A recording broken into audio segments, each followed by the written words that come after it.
तो metaphase first में जैसा कि हम लोग अभी देखे कि जितने भी क्रोमोसोम होते हैं वो सब इक्वेटोरियल प्लेट पर आकर अरेंज हो जाते हैं। ये सारे होमोलोगस क्रोमोसोम हैं जो कि बाईवैलेंट के फॉर्म में है। सारे बाईवैलेंस देखो दोनों क्रोमोसोम जुड़ा हुआ है, ठीक है ना। सारे बाईवैलेंस आकर इक्वेटोरियल प्लेट पे अरेंज हो जाते हैं, अरेंज हो जाएंगे, इक्वेटोरियल प्लेट पे अरेंज हो जाएंगे और इसी को बोलते हैं क्या, metaphasic plate. Phasic plate, metaphasic plate. और इधर होगा सेंट्रियोल और ये जुड़ जाएगा स्पिंडल फाइबर हर एक क्रोमोसोम के काइनेटोकोर ज्वाइंट हो जाएगा।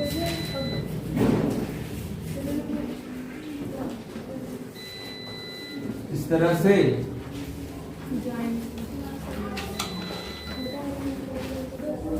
कनेक्ट हो जाए। तो ये इस तरह का फिगर देखने को मिलता है कब, जब मेटाफेज फर्स्ट आता है, मियोसिस फर्स्ट का मेटाफेज फर्स्ट। तो यहाँ पर सारे होमोलोगस क्रोमोसोम अरेंज हो गए हैं, ठीक है ना। और यहाँ पर अभी कितने बाईवैलेंट्स होंगे, अगर मान लिया जाए कि हमारे सेल में 46 क्रोमोसोम हैं, तो यहाँ पर कितने बाईवैलेंट्स होंगे? 23 23 बाईवैलेंट्स हो जाएंगे, ठीक है ना। 23 बाईवैलेंट्स।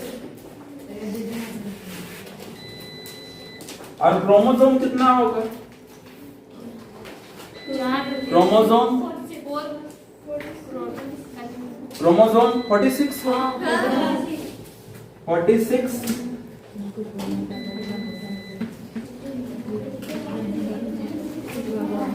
46 क्रोमोसोम। और क्रोमैटिड्स कितने होंगे?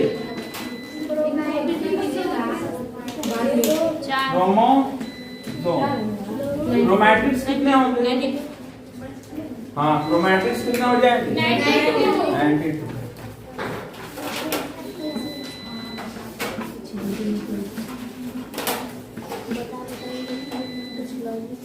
तो ये सब भी याद रखना है, ठीक है।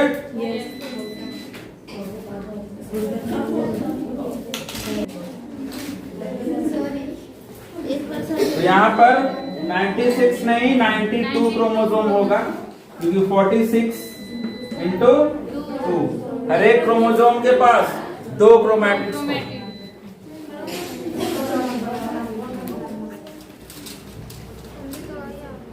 तो मेटाफेज 1 लास्ट क्लास में हम लोग मेटाफेज 1 डिस्कस किए थे। मेटाफेज 1 में क्या था कि सारे होमोलोगस क्रोमोसोम इक्वेटोरियल प्लेट पे आकर अरेंज हो गए थे, ठीक है ना, जिससे मेटाफेजिक प्लेट बना था, या फिर उसी को इक्वेटोरियल प्लेट भी बोले थे। तो मेटाफेज 1 के बाद आता है एनाफेज 1।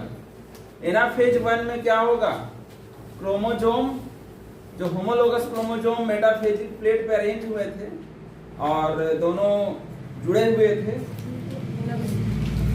वो अब अलग अलग हैं। तो वही लिखा है, it involves the separation of homologous chromosome which start moving toward the opposite poles. मतलब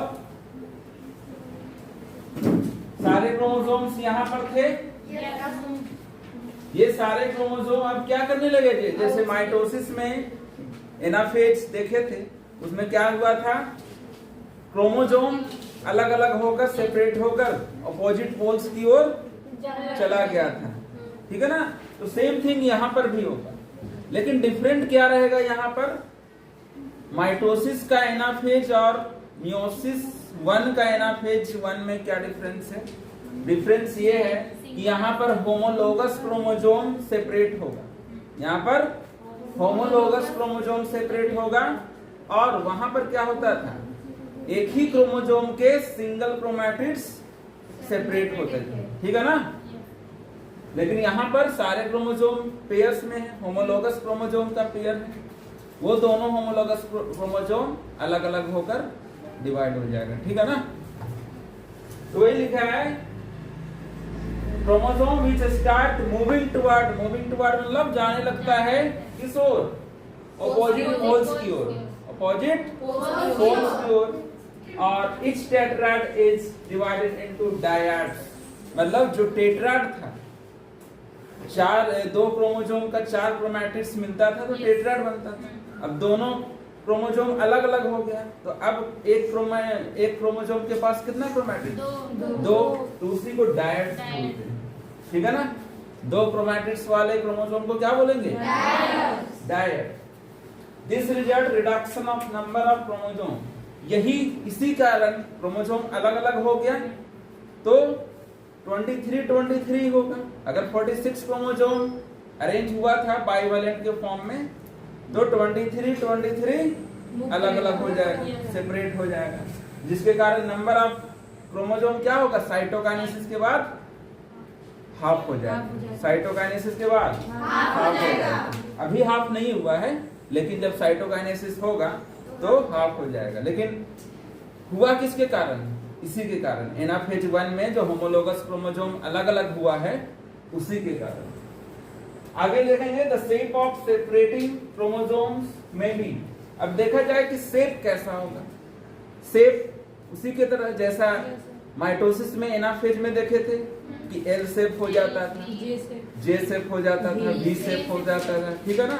तो वो सारे शेप यहाँ पर भी नजर आएंगे। ठीक है ना? उस तरह के शेप यहाँ पर भी नजर आएंगे on the position of centromere. ये शेप कैसे डिसाइड होता है? जैसे कि कोई क्रोमोसोम मेटासेंट्रिक है, मतलब उसका सेंट्रोमियर बीच में है। बताया था सेल में मेटासेंट्रिक है, और ये मेटासेंट्रिक को अगर हम मान लो इस तरह से इसके सेंट्रोमियर से खींच देंगे तो ये कैसा हो जाएगा? ऐसे हो जाएगा। ठीक है ना? अगर कोई सब मेटासेंट्रिक मतलब सेंटर से थोड़ा ऊपर या नीचे है, मतलब सेंटर के पास ही है, तो ये इसको अगर इधर से खींच देंगे तो ये कैसा हो जाएगा? एल शेप हो जाएगा ना? तो यही depend on the position of centromere, मतलब शेप कैसा होगा एनाफेज में, क्रोमोसोम का शेप कैसा होगा, ये किस बात पे डिपेंड करेगा कि उस क्रोमोसोम में सेंट्रोमियर कहाँ पे, वो क्रोमोसोम मेटासेंट्रिक है, सब मेटासेंट्रिक है, या फिर टेलोसेंट्रिक है, एक्रोसेंट्रिक है, सब तरह के थे। तो the shape of separating chromosome में भी एल शेप, वी शेप और जे शेप। ठीक है ना? कुछ भी हो सकता है, डिपेंड करेगा किस पे? Position of centromere. तो अब देखते हैं एनाफेज का एक डायग्राम।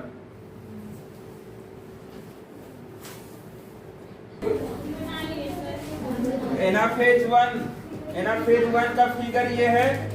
इसमें क्या हो रहा है कि स्पिंडल फाइबर कॉन्ट्रैक्ट कर रहा है, तो छोटा होने लगेगा। छोटा होने के कारण क्रोमोसोम जो है वो मेटाफेजिक प्लेट से पोल्स की ओर मूव करने लगेगा।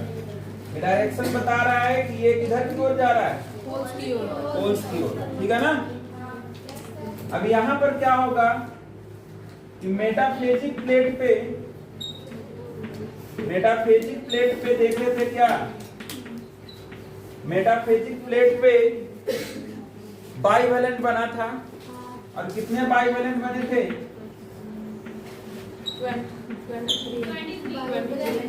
23। लेकिन एनाफेज 1 में क्या हो जाएगा? नंबर ऑफ क्रोमोसोम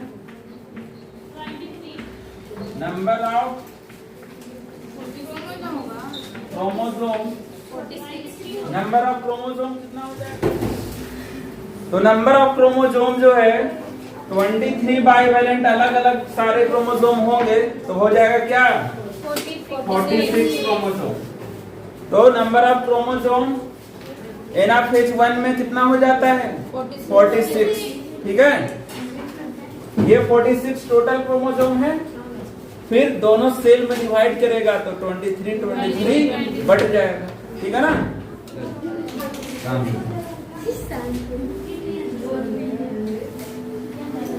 तो एनाफेज 1 के बाद आता है टेलोफेज 1, ठीक है ना।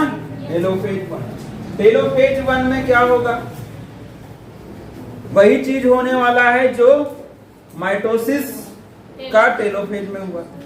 बस डिफरेंस क्या रहेगा, वही कि यहाँ पर सिंगल क्रोमैटिड्स वाले क्रोमोसोम बनेंगे और यहाँ पर डबल क्रोमैटिड्स वाले, वहां पे सिंगल क्रोमैटिड्स वाले बनेंगे।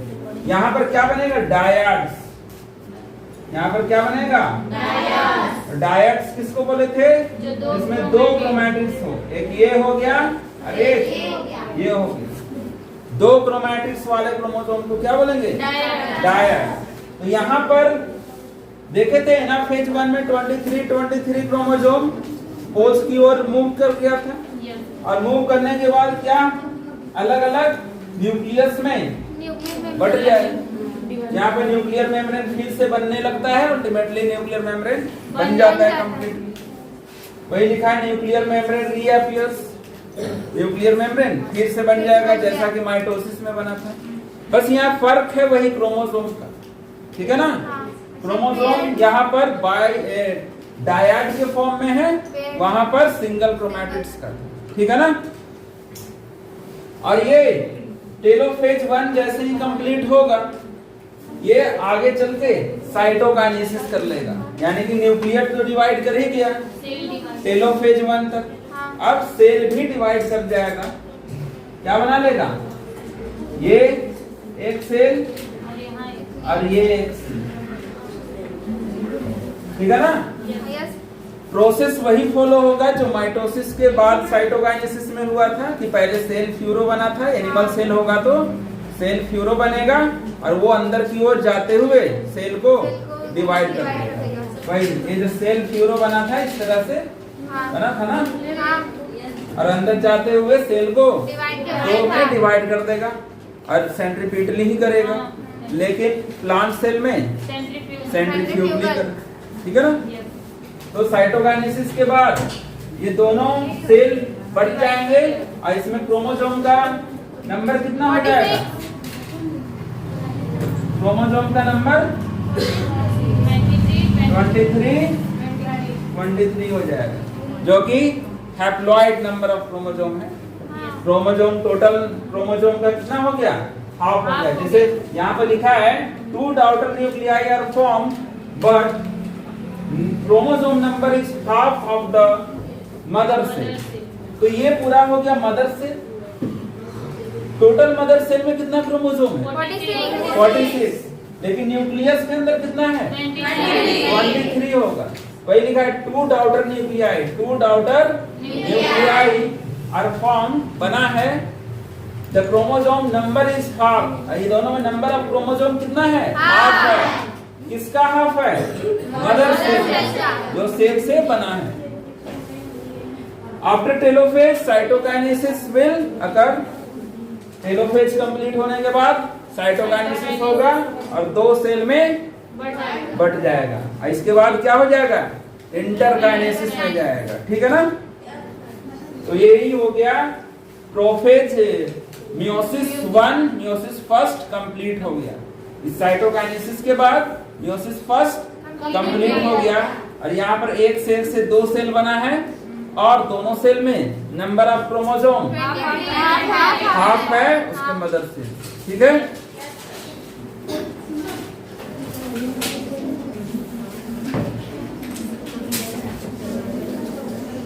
तो एनाफेज टेलोफेज 1 के बाद एक फेज आता है, छोटा सा फेज, जिसको बोलते हैं इंटरकाइनेसिस, ठीक है, या उसी को बोलते हैं इंट्रामियोटिक इंटरफेज। यहाँ पर इंटरफेज तो नहीं होता कोई, लेकिन इंटरफेज जैसा एक ब्रेक लगता है 2 मियोसिस के बीच में, ठीक है ना। There is no interphase occurs between meiosis 1 and 2। Interphase के जैसा यहाँ पर कोई दो मियोसिस के बीच में ब्रेक नहीं होता, लंबा ब्रेक नहीं होता। वहां पर लंबा ब्रेक होता था इंटरफेज में। देखे थे 95% टाइम इंटरफेज ही ले लेता था, लेकिन यहाँ पर ऐसा नहीं है कि अभी मियोसिस हुआ फिर 10 घंटा बाद मियोसिस 2 होगा, ठीक है ना। यहाँ पर मियोसिस हुआ कुछ देर के बाद ही तुरंत मियोसिस 2 भी होगा, और उसके बीच में जो फेज आएगा उसको बोलेंगे इंटरकाइनेसिस, ठीक है ना, इंटरकाइनेसिस। और ये बहुत ही छोटा होता है और इसमें रेप्लिकेशन ऑफ डीएनए नहीं होता। इंटरफेज में ग्रोथ भी होता था, डीएनए का रेप्लिकेशन भी होता था, ठीक है ना। लेकिन यहाँ पर कोई रेप्लिकेशन ऑफ डीएनए नहीं होगा, क्योंकि फिर से डीएनए रेप्लिकेट करेगा तो फिर तो बढ़ ही जाएगा ना, तो घटाया था किस लिए, ठीक है। तो there is no replication of DNA occurs. और ये बहुत ही छोटा फेज है, और इस इंटरकाइनेसिस को इंट्रामियोटिक इंटरफेज भी बोलते हैं, मतलब मियोटिक के बीच में होने वाला इंटरफेज, मियोटिक के बीच में होने वाला इंटरफेज है। लेकिन इंटरफेज माइटोसिस के जैसा नहीं है, क्योंकि यहाँ पर ग्रोथ वगैरह नहीं हो रहा है और डीएनए का रेप्लिकेशन भी नहीं हो रहा है, ठीक है। इसलिए तुरंत हो जाएगा, तुरंत इसके बाद क्या हो जाएगा, मियोसिस 2 स्टार्ट।